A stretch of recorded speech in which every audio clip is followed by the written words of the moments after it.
WhatsApp. It's the largest chatting app on the planet, now owned by Meta, and there's no translator built into the app.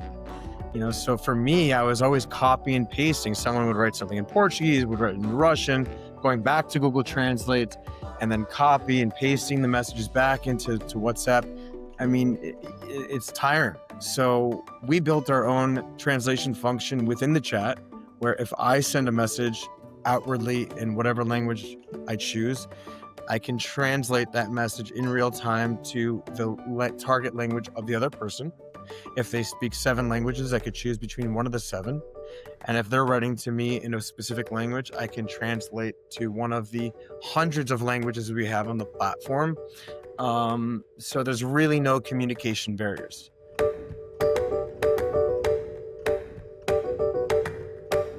Hello, welcome to EdTech Leaders. Today we have Alexander Max Kaplan, the founder and CEO of Linguado. Welcome. Thanks, Oliver. Appreciate you having me. Absolutely. So tell us, who does Linguado serve and how do you help them? Linguado serves the world. We started out as a free language and cultural exchange platform. My original mission and all the altruistic missions in which I was thinking about in creating this product primarily were to, 1, prevent language extinction, 2, provide free language access to the world. So for people that study language, they study culture, but maybe don't have the financial resources, the passport, the visa to leave their country and go to their target country and or country in which serves the language they're trying to become a speaker of,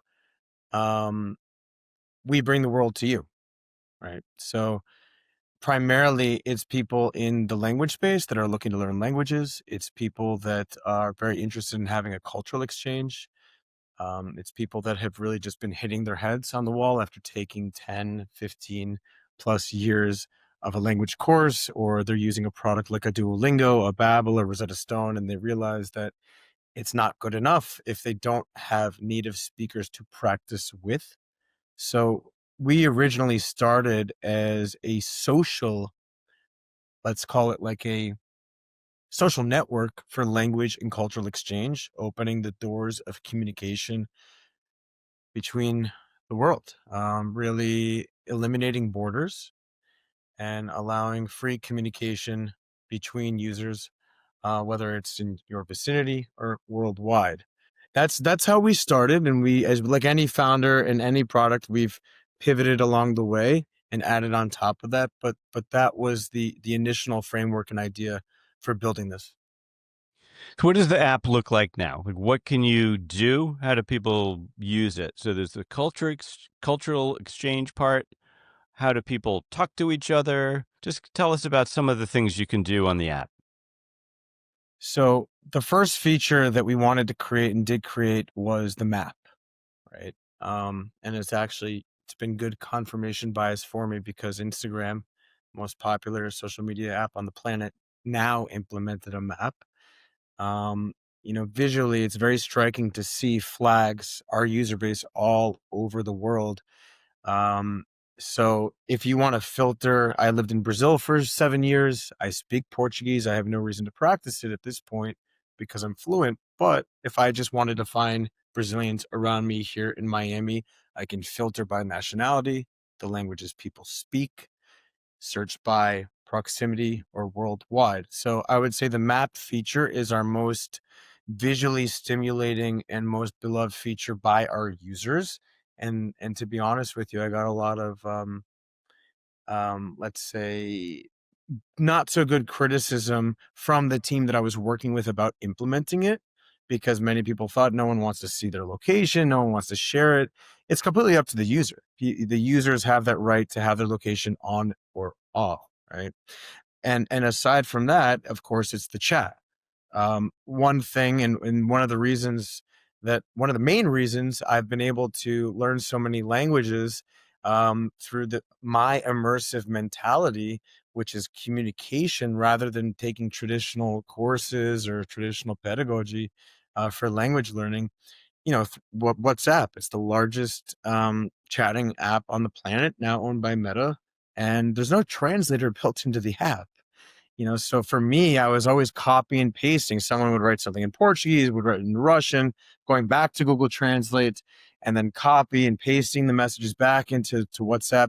I mean, it's tiring. So we built our own translation function within the chat, where if I send a message outwardly in whatever language I choose, I can translate that message in real time to the target language of the other person.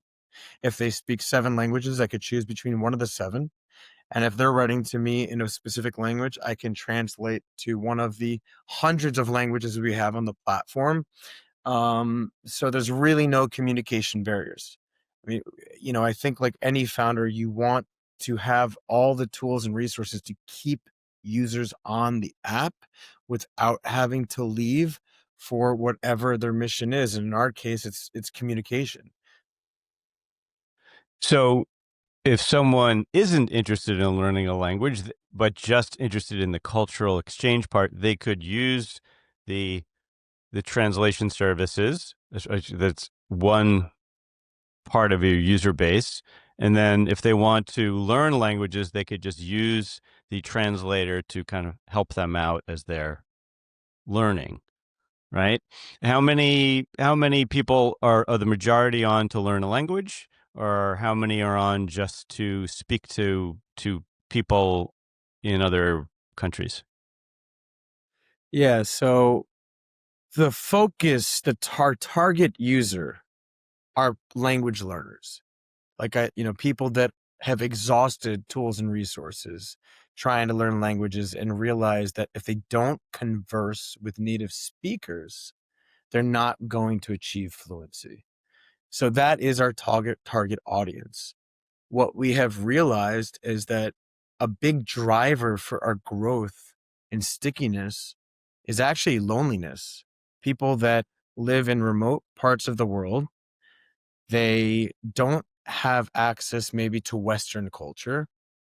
One thing that we do, and that it's been an organic, let's say, a product of what we've built, is created with this open communication. We've trumped a lot of stereotypes that exist in the world.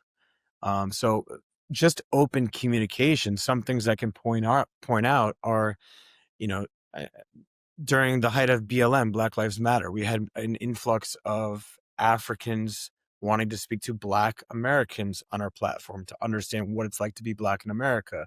Right now, Israeli-Palestinian conflict. We see peaceful conversations between Israelis and Palestinians. The war in Ukraine. We even created a pen pal program with a school in North Carolina, actually through a program called X Culture, which we participate in every year, which allows university students from all over the world to kind of use Linguado as their guinea pig company that they study, because most of the students are international business students. And one thing that the program was really passionate about during when the war started with Ukraine was pairing Ukrainians with Americans so they could practice English and get their mind off of the war. So a lot of this open dialogue has led to peace, and you realize that what you see on TV, um, that's a form of news, but the real news is actually talking to the people in that particular location. And that's been a really cool, nice byproduct of what we're building. And I mentioned this at the beginning, language extinction is something that I'm very passionate about. There's studies shown that language dies every 2 weeks. So if we know of a language that is running out of gas, they're losing its population of speakers, we add it to the platform. We really try and promote it, because I do want to keep languages alive. And I'll just say that the last trip I did to Brazil was to go to the Amazon to meet with indigenous tribes and understand all the languages that are on the verge of language extinction, that on the verge of dying. But because the Amazon has been, so now has infrastructure. They all have smartphones and whatnot. Well, we'll add those languages to the app. So it sounds like um, most of the people are most of the people are using chat or speaking across countries. How many people are meeting in person? So another thing I should mention, that dating has always been a side effect of our platform, right? And if done in good taste, I think it's a nice side effect.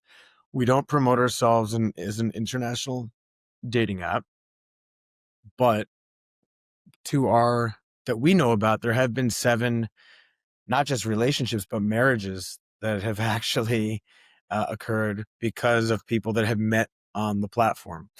So, and even for me, the first time my big motivator for learning Spanish when I was 15 was because I fell in love with a girl from Madrid, and her English wasn't that good. I did a foreign exchange program in high school, and my mission was to become a fluent Spanish speaker so that I could conquer love. I think that's a mission, that's a motivator for a lot of people that do learn languages. And in our case, I'm not going to say we had a bunch of 90-day fiance situations, but we had a girl from Brazil get married to a guy from Texas, a girl from Indonesia get married to a guy from the UK. The list goes on, and these are the only ones that we know about.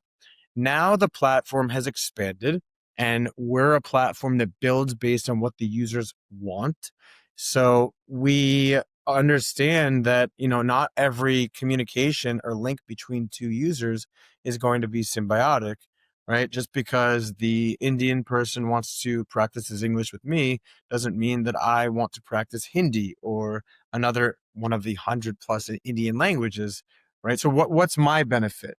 That's a tricky question for us, right? We say, hey, okay, we can either create a tool like let's call it, an Airbnb or Uber in the language space, where if relationships are not symbiotic, maybe you can charge another user for a conversation or some sort of language service. The company would take a percentage on that transaction between buyers and sellers. We've not implemented that yet. One thing that we are currently implementing right now are group chats, and they're group language chats. So if a person from India or Pakistan or Algeria wants to practice a certain language, but users are not accepting their request, then they can enter a language classroom and get in a group setting and get exposure to the language they want. Those are going to be called language tribes. And every week we'll have a different mission or focus. So like this week could be football, next week could be food, gastronomy, etc. So that's something we're building out. We also built out, we noticed that roughly 20 to 25% of our users travel a lot. We have a ton of digital nomads. So we built out an entire travel and culture section where people do not need to be social on the platform. And that steers away from our original mission. I mean, the Wall Street Journal designated us as a social version of Duolingo. Well, yeah, that's true. That's what we started as. But now we have a culture and travel section where if I just want to, let's say I'm going to Brazil for next week, I in real time will see the FX rate, dollars to Brazilian real. I'll see information about the country. We just partner with Expedia so I can find out where to stay, how to get there. It'll be cultural information about the country.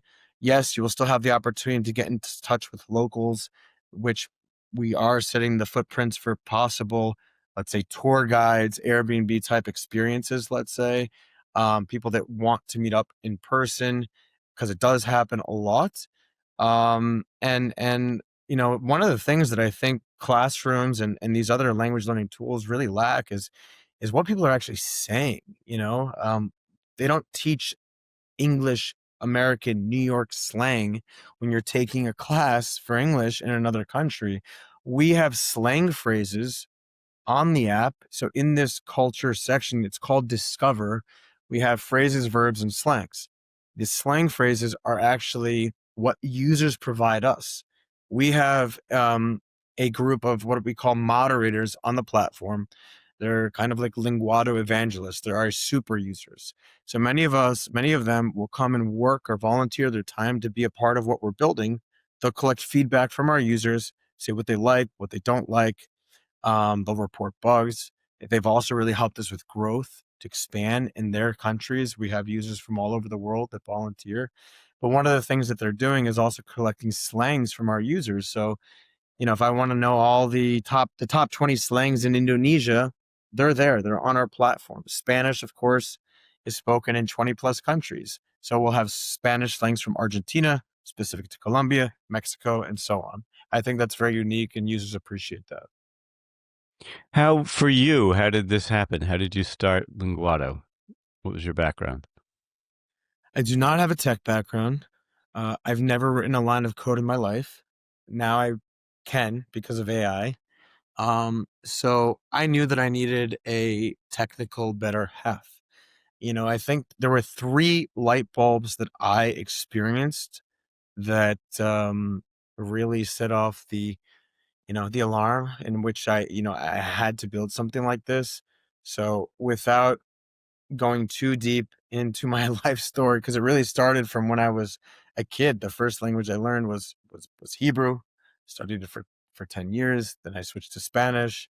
After Spanish, I started studying Russian. I always had an interest in language. And I started realizing early on, if you have a base, right? Okay, so in my case, Spanish was my Latin base, right? Hebrew, maybe easier to transition to Arabic at some point. If I have Russian, it's a Slavic base, then I can transition to maybe a Serbian or a Croatian, other languages that use the Cyrillic alphabet, Slavic languages. So I've always been able to see the comparisons and similarities between language families. Many people don't have that talent, but when there's a will, there's a way. I was obsessed with language and culture early on, but Linguado for me was just solving problems that I saw or experienced as someone interested in language, culture, communication, and someone who lived abroad in many different countries. I mean, the WhatsApp example, it's got, I'm probably at least a billion users at this point. They don't have a translator. Wow. It makes no sense to me. So I get frustrated having to copy and paste back and forth to Google Translate. Well, that's one thing. Let's create a chatting app that doesn't have to have you leave the app. When I lived in Brazil for 7 years. And I remember in 2016, this was one of my biggest light bulbs. At the Olympics, Rio 2016, the opening ceremony, there were 2 lines of people to get into the Maracanã Stadium, which is where they had the opening of the Olympics. The majority of the people that went to the opening ceremony were either wealthy Brazilians or foreigners because it was a very expensive ticket.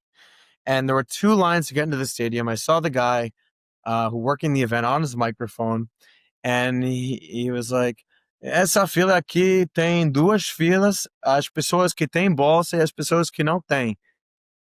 No, basically what he said is there's 2 lines to get into the stadium, people that have bags and don't have bags, and everything is mixed up. He's saying this in Portuguese. Looking around, no one's Brazilian in the lines there. And I'm like, yo, dude, you got to say this in English. No one understands you. And he's wondering, yeah, why is no one listening to me? I'm like, because they don't speak Portuguese, right? And he's like, do you speak English? I'm like, yeah, I'm talking to him in Portuguese. I'm like, yes, of course, I'm American. I'm like, give me the microphone. So I'm like, this line is for people that have bags. This line's for people that don't have bags. And it was just, and everyone moves around.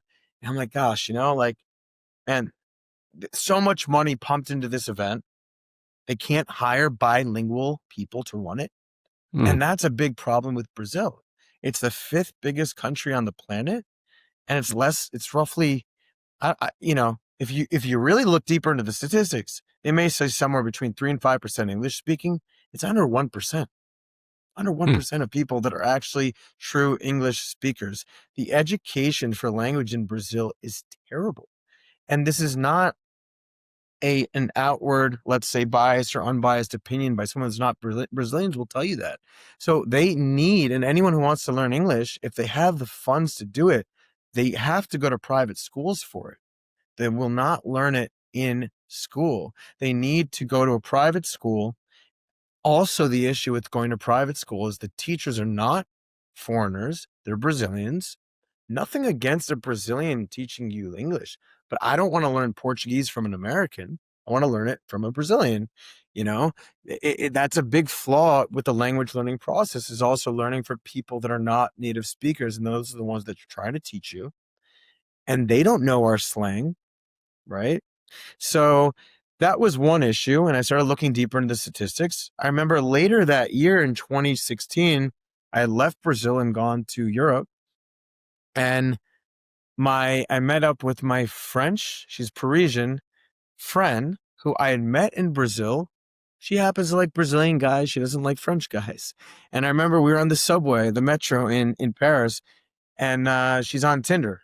And she's like, oh, these Parisian men, like I wish there was a way I could find only Brazilian men here in Paris. I'm like, yeah, you can't filter by nationality specifically and by location on dating apps either. So that kind of light bulb went off. It's like, I want to solve her problem. She just wants to find Brazilian guys. She doesn't want to see all the French men. Well, can't do that on dating apps. So, okay. And then later, this is the last light bulb that set this up. Like, I have to build this product. On that Euro tour that I was on, just backpacking through Europe, I got invited to go to Romania for a few days with some buddies of mine from the US. They were just looking to party in Bucharest and the Romanian countryside, a place called Mamaia. Now, all I knew about Romania was really Dracula, Transylvania. I didn't know much about the country. It's a wonderful country. It's beautiful. I won't say I'm an Andrew Tate fan, but the things he said about Romania are true. It's an incredible country, very huge country that most Westerners just don't know much about. And I will say, interesting fact, it's also a Latin language. People forget that Romanian is a Latin language, just like a Spanish, Portuguese, Italian, French, Catalan. So I was at the airport and I was like, I had 8 hours to kill. I had a layover in Frankfurt. And I was saying, you know what? It would be cool if I could get in touch with a Romanian person in Bucharest before I arrive, learn some phrases, find out where to go, what to do. And I just couldn't think of any social platform that would allow me to find that person, right? So here we are. I said, I'm going to create this. And in order for me to create it, I didn't know where to begin. I just knew that I needed to find someone that had that technical knowledge, because where I lie is product. I know that I'm a salesperson. I can raise money if I need to get it. I have my language background. I worked also on the sales side for a company called TransPerfect. It's the largest privately run language services firm on the planet. I used to sell language services to the financial industry, the insurance industry. So, if a JP Morgan needs to translate a 100-page document from Japanese to Portuguese, we'll get 10 translators to do it within a day's time. So they can each work on 10 pages. We'll have that document ready for your tomorrow's meeting. We'll even send an interpreter on site. I sold on a B2B level language services. So I have a payment background working in credit card processing. So I knew if we ever needed to create like a marketplace with peer-to-peer payments, I had that background as well. And just, of course, my general passion and knowledge for the product, because I lived through all of these issues and I was like the classic user. So I just needed to find that better half. So I know I'm rambling, but if you want me to tell you how I found him, I can. So, well, let's talk about how you built the company. You have a sales Yeah, background. You have some experience with this peer-to-peer payment system. You have this idea. You build the company. How did you go about? I mean, obviously, first you have to build the UX and the app. Once you had it, how did you sell it to build users and then at some point generate revenue? sure. And look, I was also a high school Spanish teacher at one point in my early 20s. I have a degree from Cambridge as a certified English language teacher for adults. So I also do have that pedagogical background as well. Um, but as far as just building the actual product, once I found my co-founder in the south of Brazil, I was like, what do we do? How do we get this off the ground? He was moving to Portugal at the time to start another business. He told me um, that if it doesn't work out, he'll let me know. I went back to Rio where I was living. I had an issue in Rio. We don't need to get into the whole story, but I actually got kidnapped for about a 24 to 48 hour experience that was not fun. We don't need to go there, but I'm alive. But after that happened, I said, I'm getting out of Brazil. My mission is Linguado. At the same time, this potential co-founder called me from Portugal and said, can you get your butt here? My project is not going to take off. We're not getting off the ground. He had an issue with his business partner. Because of what happened in Brazil, and I wasn't ready to go back, I was already in the US at this point. I said, yeah, I'll go tomorrow. So I meet him in Portugal. We try and start building in Portugal. He's not a front-end mobile app developer. He was more of a web app developer. He was someone more fit to be a CTO, not someone that could build the product. He could help me design it, but not actually write the code to engineer it. So we were looking for talent in Portugal. Portugal had a growing tech scene. They have tech conferences every year. I mean, one of the big ones is they have in Lisbon is Summit. What's it called? Web Summit, right? We were looking for engineers all day. We couldn't find the right people that we were looking for. And then at one point, I was always a big tennis player growing up. I played competitively in Brazil. At one point, I got invited randomly by a couple of Serbian tennis players that saw that I was across the pond. And they said, hey, man, if you're, they used to train at a club in Rio. And they said, look, if you're in Europe right now, why don't you go over to Belgrade? You should train at Novak Djokovic's tennis academy in Belgrade. You can train with some of the best athletes that train Novak. And he sold me on the city, Serbia. It's like the women are beautiful. It's really cheap. Tons of digital nomads there. It's growing. The tech community it's a really big climate for it, et cetera, et cetera. I was like, you know what? We're not getting this project off the ground in Portugal. F it. I'll go to, Belgrade for 2 weeks, play some tennis. The first day I get there, I go into a bar with a buddy of mine. After going to Novak, I went with another tennis buddy of mine. It was amazing to just be there in the facility. But it's a huge culture shock. I didn't even know Serbian was a Slavic language. The alphabet was Cyrillic. I had little knowledge about the country. As a basketball player, I loved all Yugoslav.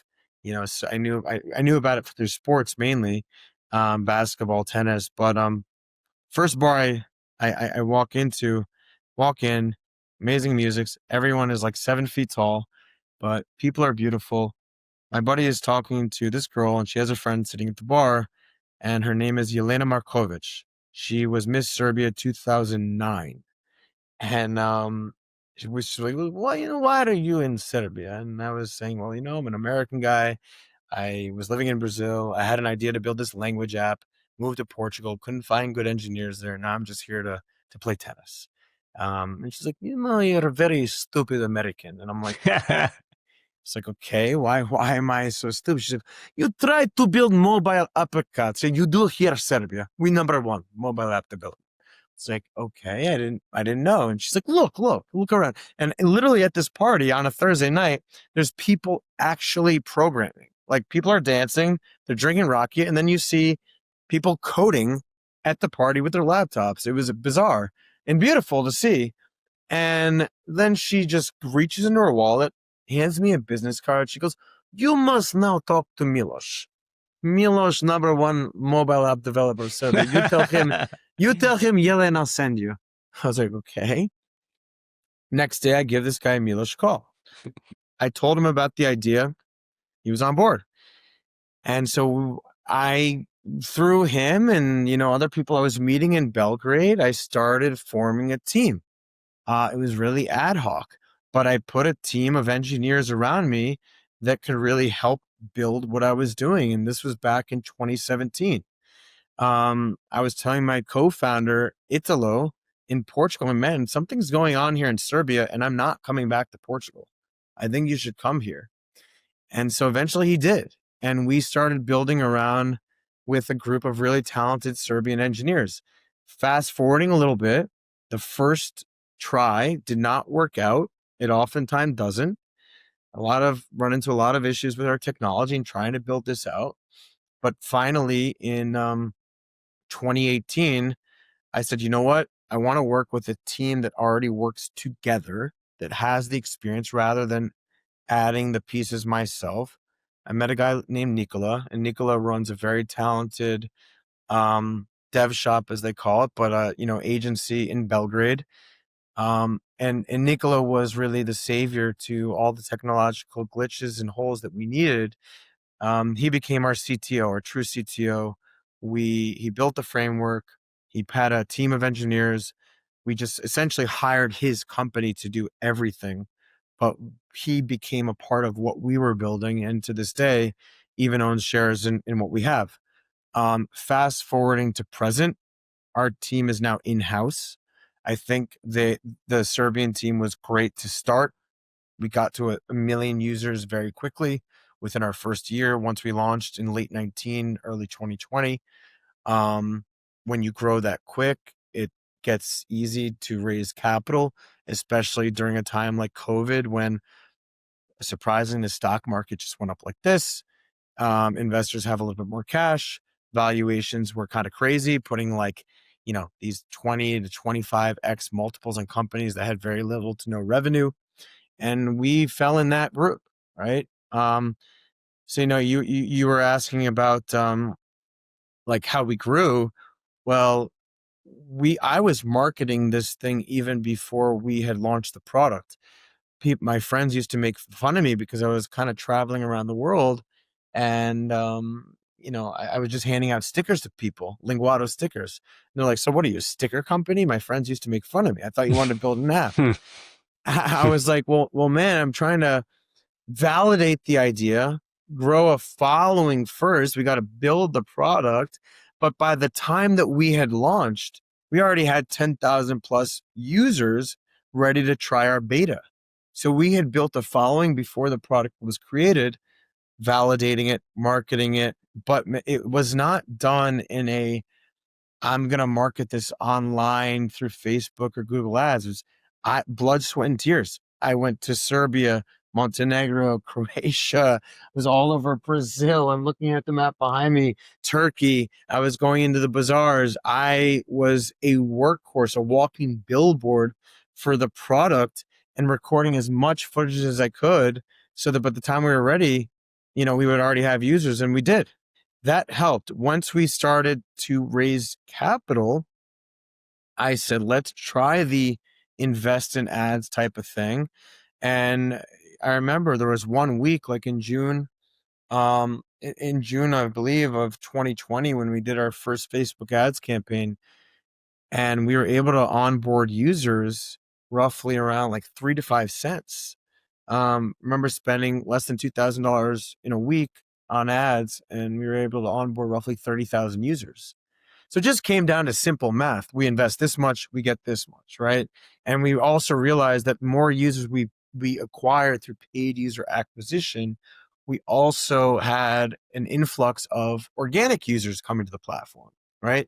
Our SEO started to increase, users were telling their friends, etc. So we've had the viral effect. We've definitely had it in the Middle East. We've definitely had it in parts in Africa, in tier 2 countries, as we call it. Brazil were huge, Argentina, Colombia. But I just have to say that what's so encouraging now about where we are today is in the last 30 to 60 days, the US, the most expensive and most valuable market on the planet for an app, is now our second most active user base, and we've never run ads in this country. We can run the same ad in a Brazil, and it could cost us 5 cents to onboard that user.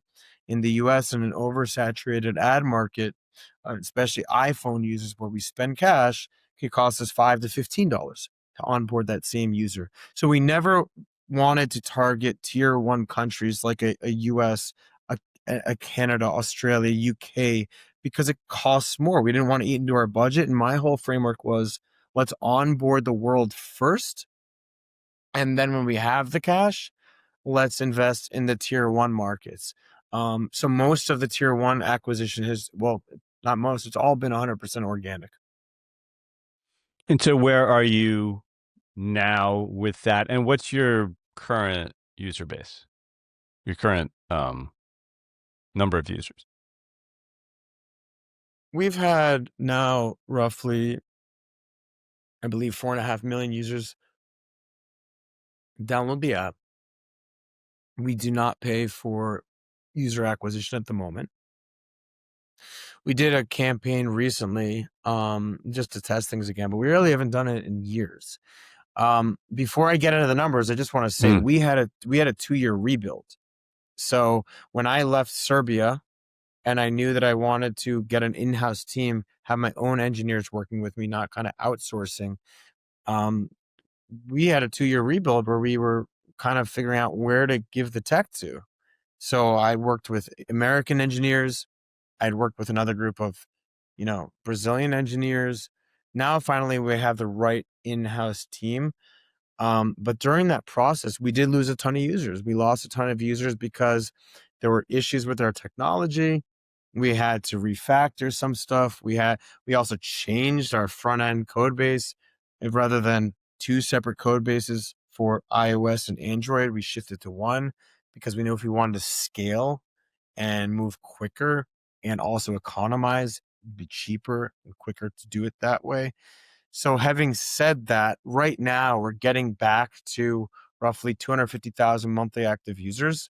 I am expecting an injection of capital this month where if, we raise what I'm looking for, we could jump to 25 million users by the end of this year alone. That'll depend on, of course, if I get the money that I'm seeking.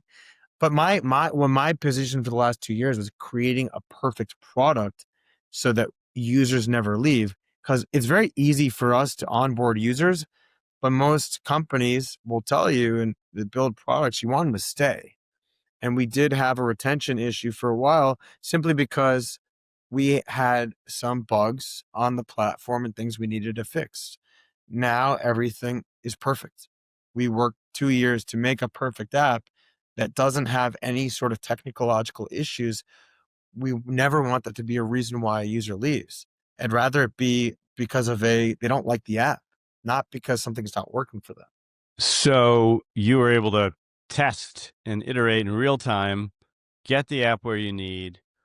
You put advertising on pause for a while or haven't needed it because you've had organic growth. If you get influx of capital, do you think you'll start running ads again? 100%. I mean, you can't spend money you don't have. We just ran out of runway. I raised $1 million for our first round. We valued the company at $9 million pre-money, 10 post. We had no revenue at the time, but we got we were backed by a VC. We had some really strategic investors put money in our seed round.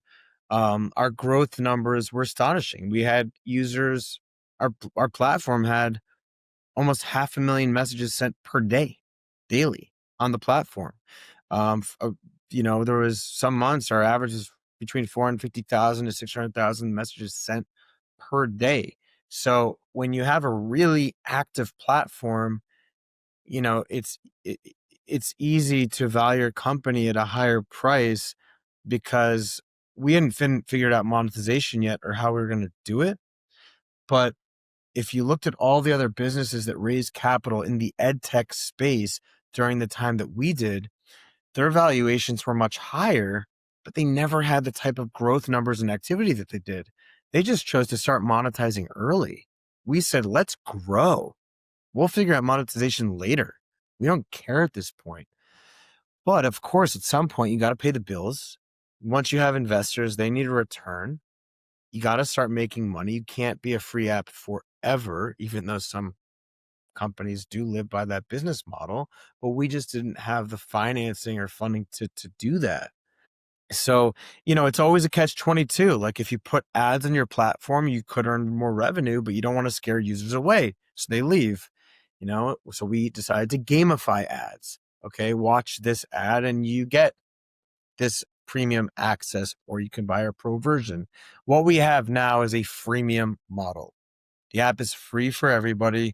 We do offer a premium app with premium services for users that pay.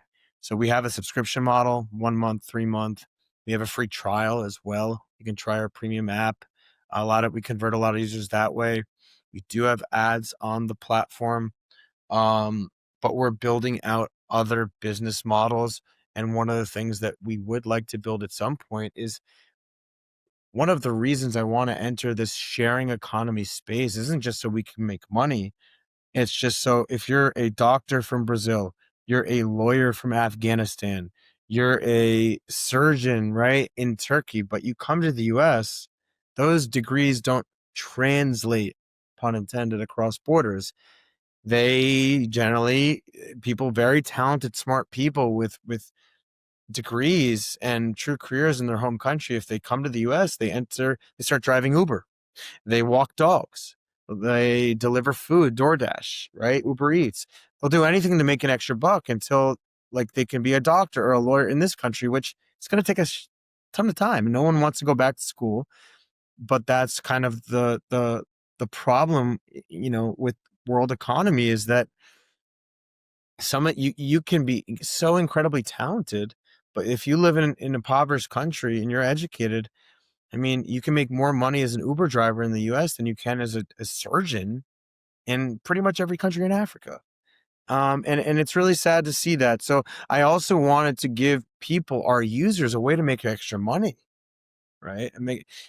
So Uber, Airbnb, these sharing economies have bought into that. I want people to also make money on the platform, just being able to teach, tutor, interpret, translate, or just offering a conversation. We want communication to be free for everyone, but if there is an opportunity there, and we see it, because a big portion of our user base are actually people that work in the language space, they come to the app looking for clients. Hmm. They get them, but they bring them off the platform so they can do Zoom classes offline with multiple students. Maybe it's a translation service, whatever it is. So we want to build out the infrastructure with video, group chat, which we're doing, so that you can do that within the platform, and we'll take a percentage on those transactions from buyers and sellers. We'll have our own internal economy, a checks and balance system, SEO. Good teachers move up, bad teachers move down, just like, again, like an Airbnb. If you know, you pay for an apartment, it's crappy when you get there, you're not going to get good reviews. You won't be able to continue to rent it. So we're following a similar model. We just haven't built that out yet, but it's something we plan to do. And those users who want to make money are incentivized, presumably, to have a premium subscription, I assume. Yeah, we haven't defined the business model completely. I'm sure we would integrate that into the app, where if they want to be a user that's monetized, we call it monetize your tongue, the MYT Mm, model, right? If they want to monetize their tongue, then maybe they have to pay a fee to be a part of that program. mm. Um, but we were just thinking in terms of those transactions. But yes, most likely when we start developing the business model in more depth, we will do that. We just wanted to finish building the technological pieces first. So we actually should have video calls finish this week. We had them in the past, but now, because, again, with our rebuild, we're using a third-party technology for that. Group chats is something that else we're also building out this week, so that users, if I'm a teacher, I want to have all my own students in my private group chat, I'll pay for it, and I'll be able to do that as well. Mm. So it sounds like you really will have already, and will have more multiple revenue streams from uh, companies that you're partnering with, opportunities for people on the platform to make money, paid subscribers. Um, Sounds like the model has many different revenue streams. We even implemented we actually started working with a games company this week. We're doing a rev share with the games company. A lot of the games don't have anything to do with language and culture.